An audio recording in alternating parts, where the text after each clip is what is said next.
우리 공손품이라는 건 불량품을 이야기하는 거예요. 불량품. 우리 불량품이라는 개념은 우리가 뭔가를 만드는데 그게 우리가 원하는 합격 기준에 미달하는 물건들 있죠. 뭐 다르게 판매 가치가 있든 뭐든 상관은 없어요. 우리가 만들려고 하는 그 기준에 미달하는 걸 우리는 공손품이라고 하는 거예요. 그러면 작업 폐물이나 부산물하고는 전혀 다른 개념이죠. 그죠? 우리 작업 폐물은 우리 스크랩 찌꺼기를 이야기하는 거예요.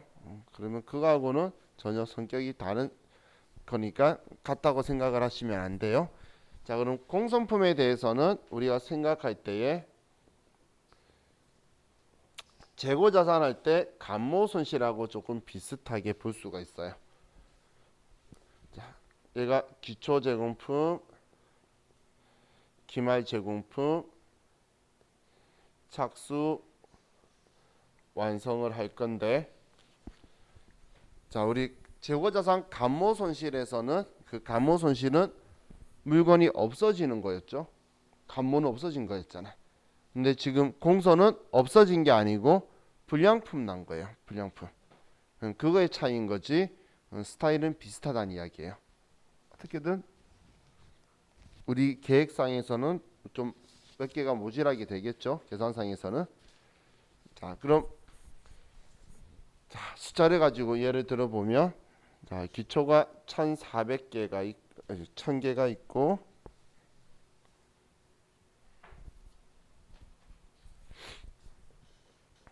그리고 착수를 2,000개를 했어요. 자, 기말이 1,400개 있으면 완성이 몇 개 돼야 정상이죠? 1,600개가 돼야 정상이죠. 그런데 1,400개를 완성을 했다는 거예요. 완성을. 자, 그럼 지금 얘는 공장에서 물건 만드는 단계니까 없어졌다가 아니죠. 그럼 우리의 계산에 비해서 지금 200개가 지금 완성이 덜 됐다는 이야기죠. 이걸 우리는 공손 200이라고 표현을 할 건데, 자, 그럼 공손이 200이 발생을 했어요. 그럼 이 공손 가지고 또 이 둘로 나눠요. 정상 공손과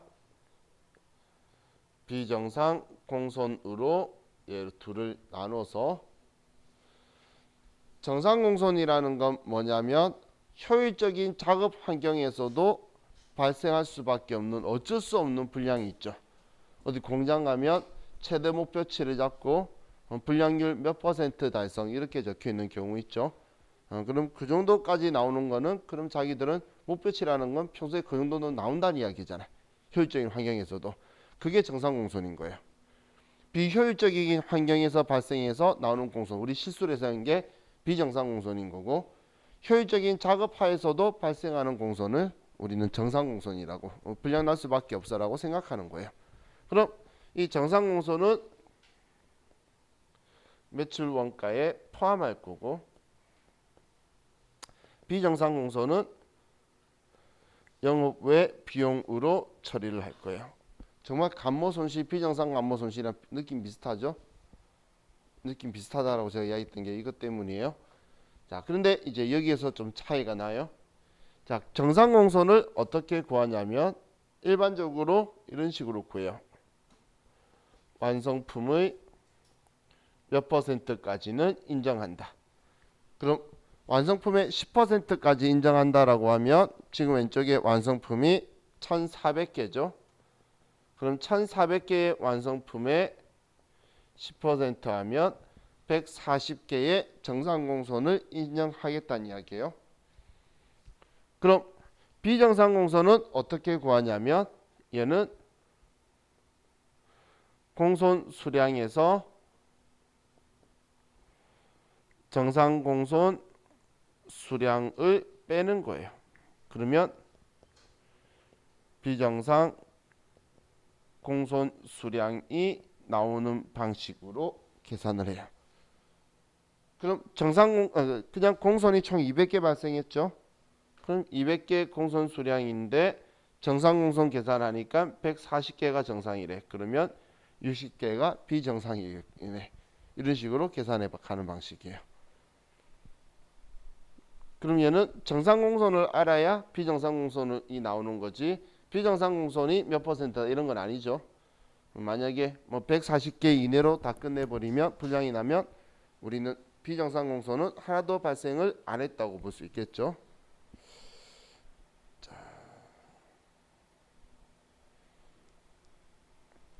이게 우리 공손에 대한 이제 표현인데, 자, 이걸 가지고 일단 이거 마저 설명드릴게요. 자, 보면 비정상 공손은 얘는 영업외 비용으로 처리해 버릴 거기 때문에 이 60개는 크게 신경 안 써도 돼요. 문제는 정상 공손 이 140개가 매출 원가에 포함될 건데, 그럼 매출 원가에 포함할 거면 여기에 집어넣을 거냐 여기에도 넣을 거냐, 이걸 생각해야 된다는 거예요. 그럼 우리 완성품이야 100%다 만든 거니까 불량품 검사를 했겠죠. 근데 기말 제공품은 불량품 검사 했을 수도 있고 안 했을 수도 있잖아. 아직 완성 안 됐으니까. 그냥 검사 시점이, 검사 기기가 어디에 있는지에 따라서 상황이 다르겠죠. 그래서 기말 제공품의 완성도가 예를 들어서 50%다라고 볼게요. 기말 제공품의 완성도가.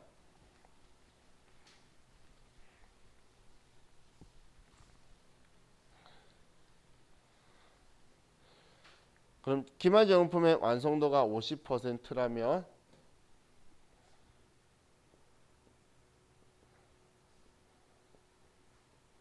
자, 완성도가 50%예요. 그러면 자, 첫 번째 검사 시점이, 불량품 검사 시점이 70% 지점에서 검사를 한다라고 하면 얘는 불량품 검사를 한 적이 있는 건가요? 기말은? 기말은 지금 이제 완성도가 50%까지 밖에 안 왔는데 지금 얘는 이만큼까지 공정이 안 왔어요. 그런데 불량품 검사는 70% 지점이 안 돼. 그럼 불량품 검사 한 적이 없죠. 무슨 말인지 이해가 가나요? 불량품 검사를 한 적이 없으면 방금 정상 공손 140개 난 거는 전부 다 여기서 난 거예요. 지금 제가 첫 번째 하는 건 여기에서 전부 다 140개가 불량 났다고 볼 수 있죠. 얘는 지금 불량 났다고 말할 수가 없지. 검사를 한 적이 없는데. 어떤 말인지 이해가시나요? 그죠? 그럼 140개 방금 정상 공손은 매출 원가에 포함할 건데 단기 완성품에 다시 집어넣을 수밖에 없다는 거예요. 자, 그럼 두 번째 검사 시점이 자, 이렇게 30% 지점에서 검사를 했다면 기말 제공품 얘가 지금 완성도 50%까지 완성되어 있는데 30% 지점에서 검사를 했다면 얘는 검사, 불량품 검사를 받은 적이 있죠. 그죠? 불량품 검사를 받은 적이 있으면 얘도 불량이 났겠네. 얘도 불량이 있고 얘도 불량이 있겠죠. 그래서 두 번째 같은 경우는 뭐 대략적으로 계산하면 얘 한 100개, 얘 40개 정도로 나누시게 될 거예요. 뭐 정확한 수는 아니고 3대1, 3대2 될 거니까. 그럼 지금 여기서 여러분들이 말로 나올 거예요. 말로. 숫자 계산하는 게 나오는 게 아니에요. 이건 기말 제공품이 지금 불량품의 공손품을 배부하느냐 안 하느냐의 결정은 검사 시점을 통과했냐 통과하지 않았냐라는 건데, 이걸 말로 할 때 뭐라고 하냐면 기말 제공품의 완성도가 검사 시점 이후면 공손품이 포함이 되는 거고, 검사 시점이 완성도 이후에 있다면 우리는 기말 제공품에는 공손품을 배부하지 않는다라는 거예요. 그래서 이게 한글로 나오면 엄청 어려우니까 이렇게 줄 꺼놓고 지금 검사 어디서 하지? 여기서 검사하네. 완성도 몇 %지? 여기네. 그럼 얘 검사했겠네. 기말 불량품 나왔어. 이렇게 생각하시면 되고, 만약에 검사는 여기야. 그러면 아직 불량품 검사 안 했네. 전부 다 완성품에서 불량품 나온 거야. 이렇게 생각하시면 돼요. 이 기준점만 가지고 두시면 돼요. 자, 그럼 이제 이거 가지고 뭐 숫자 하는 거하고 좀 보면 508페이지로 갈게요.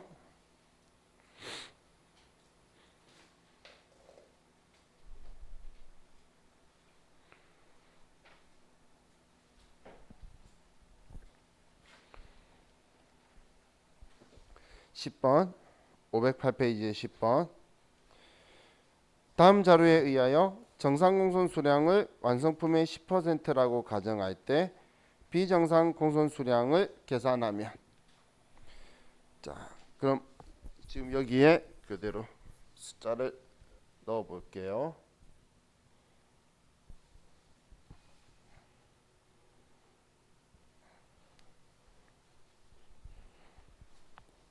기초, 기말 950, 1500. 1500 맞았나요?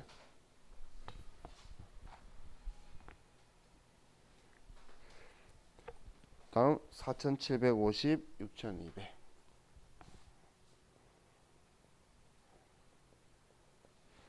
자, 그럼 이제 얘들이 같아야 되는데 차이가 나나요? 자, 차변 쪽은 950에 더하기 4750을 하면 5700인데, 잠깐 뭐야? 아, 제가 착수하고 완성 꺾고 뒤집어 썼네요. 자, 한글도 못 읽어. 죄송해요. 뒤집어 썼어요. 지금 착수가 6200이죠. 그리고 완성이 4750이에요. 제가 산수를 글을 잘못 봤어요. 자, 그럼 950개에 6200개 하고, 그럼 7150인데 우리 4750개 완성, 그리고 1500개 기말. 그러면 공손이 900개 났네요.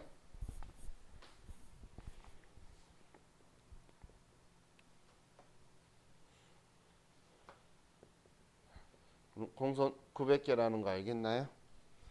그럼 이 900개에서 자, 정상 공손은 몇 개죠? 그죠? 완성품의 10%라 그랬잖아. 그러면 475개죠. 그러면 지금 질문은 비정상이니까 900개에서 475개 빼면 425개가 되죠. 그죠? 그래서 얘가 비정상 공손이 되게 되겠네요. 답은 그래서 1번.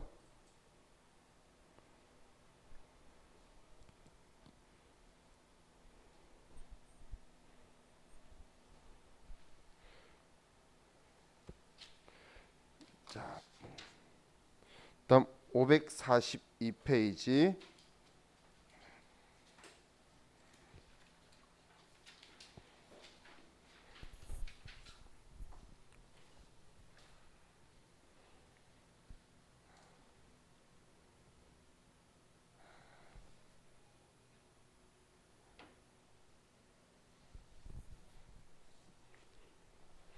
(10번) 다음 자료를 이용하여 비정상 공손 수량을 계산하면 얼마인가? 다음 정상 공손은 단기 완성품의 5%로 가정한다. 자, 그럼 기초 기말 250,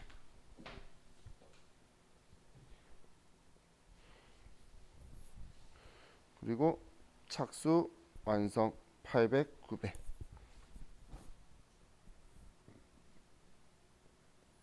자, 그럼 공손이 50개 났죠. 50개. 그죠? 그럼 정상 공손은 완성품의 5%래. 그럼 45. 그럼 비정상은 5개네. 그냥 적어놓고 숫자만 생각해 보면 되죠. 그죠? 그래서 답은 1번이다. 자, 이렇게 글로 나오는 경우도, 숫자로 나오는 경우도 있고, 자, 그리고 글로 나오는 경우도 있어요. 자, 그래서 글로 나오는 거 볼게요. 529페이지로 가서 10번.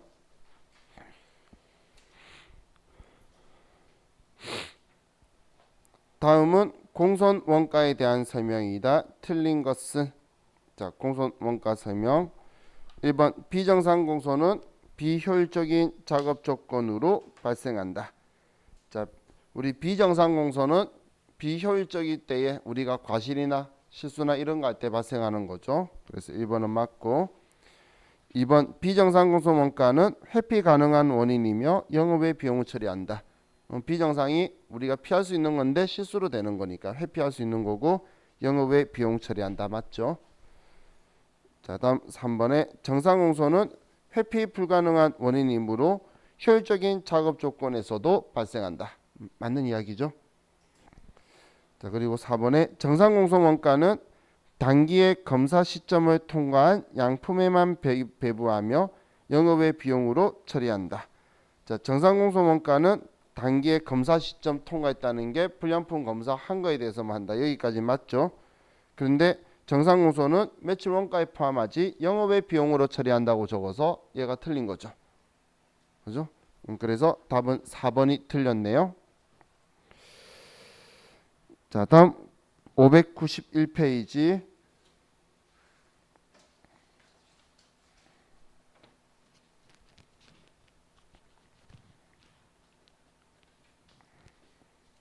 자, 10번. 다음 중 공손품에 대한 설명으로 옳지 않은 것은 1번 공손품은 폐기되거나 정규 가격 이하로 판매되는 품질 표준 미달의 불합격 생산물을 말한다. 자, 우리 공손품은 불량품이니까 폐기를 시키거나 아니면 우리 합격 기준 미달되니까 정상적인 가격 이하로 판매되는 품질 표준 미달의 불합격 생산물 말한다. 지금 제가 불량품이라 말한 걸 그냥 이렇게 정확하게 열거하면서 서술해 놓은 거죠. 다음 2번은 정상 공소는 능률적인 작업 조건 하에서도 발생하는 공손을 말한다. 얘가 정상 공손이죠. 효율적이고 능률적인 조건에서도 어쩔 수 없이 발생하는 거. 다음 3번 비정상 공소는 제조활동을 효율적으로 수행하면 방지할 수 있는 공손을 말한다. 비효율적일 때 발생하는 거지 효율적이면 방지할 수 있는 회피 가능한 게 비정상 공손이고 4번에 비정상 공손의 허용 한도는 품질 검사를 기준으로 하여 품질 검사에 합격한 합격품의 일정 비율로 정한다.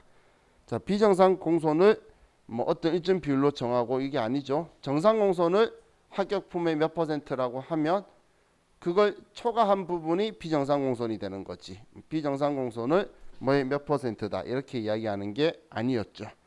그래서 얘는 틀렸고. 다음 638페이지로 가서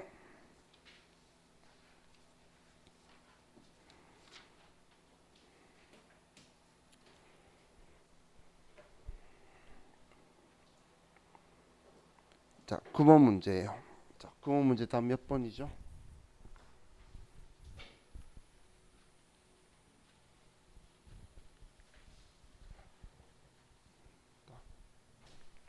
9번 문제. 다음 제품 생산 과정에서 발생하는 비정상 공소품 원가를 처리하는 항목으로 가장 타당한 것. 비정상 공소 원가는 영업의 비용으로 처리할 거라 그랬죠. 그래서 답은 3번이겠네요.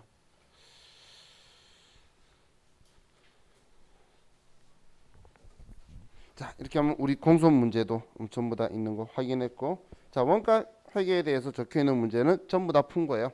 전부 다 풀었고, 자, 이제 우리 171페이지에 보면 시험 문제 나온 적은 없는데 세무 위급체계는 없는데 근데 어떤 건지 그냥 대략적으로 설명드릴게요. 결합원가가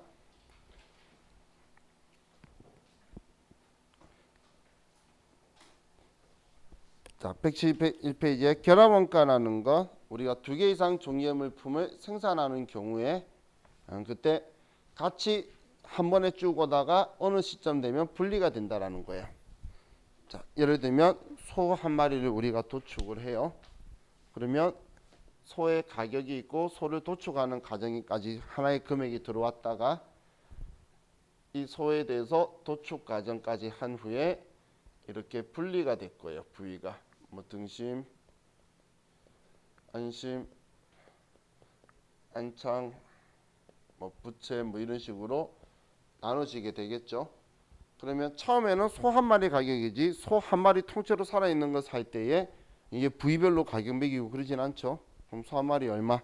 그럼 그 소를 도축하는데도 그냥 같이 들어갔다가 이제 이렇게 분리되는 이 시점을 분리점이라고 하는 거예요.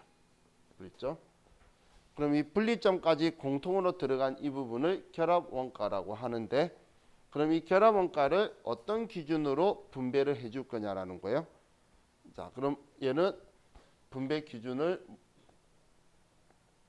물량 기준으로 하느냐 아니면 판매 가치법으로 하느냐 순실현 가능액으로 하느냐. 지금 우리 교재 아래에 4개 적혀 있는 거예요. 상대적 판매 가치법, 물량 기준법, 순실현 가능법 적혀 있는데, 자, 그럼 여기에서 자, 물량 기준법 적혀 있는 거 있죠. 여기가 이 물량 기준법이 가장 비현실적인 방법이죠. 물량 기준법이. 왜냐하면 자, 금액을 나눌 건데 대한민국의 고기의 부위는 작게 나오는 게 더 비싸고 많이 나오는 게 더 싸잖아. 일반적으로는. 그죠? 그런데 물량으로 해서 많이 나온 거에 가격을 많이 부담시키고 작게 나온 게 작게 부담시킨다는 건 이건 좀 말이 안 되죠. 원가가. 그래서 얘는 가장 비현실적이지만 오른쪽에 있는 판매 가치나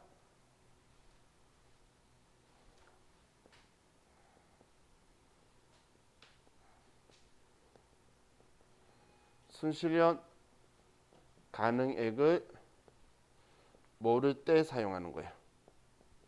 오른쪽을 모를 때만 쓰는 거예요. 지금 오른쪽에 있는 걸 모르면 어떻게 나누긴 나눠야 될 거 아니야. 그래 얘를 팔 거잖아. 지금 얘 목살을 파는데 목살이 얼마인지 원가를 알아야 얼마에 팔지 산정을 알겠죠. 지금 그 가격을 잡아야 되는 거예요. 판매 가치, 순실현 가능액을 모를 때 사용한다는 거예요. 판매 가치는 말 그대로 판매 가치고, 우리 마지막에 순실현 가치법 적혀 있는 것 있죠. 순실현 가치법은 우리 판매 가치에다가 추가 가공비 같은 판매 부대 비용을 뺀 거예요. 그게 순실현 가능액이에요. 그럼 그 금액 가지고 지금 이야기한 건 얘네들 금액들이 각각 나오겠죠.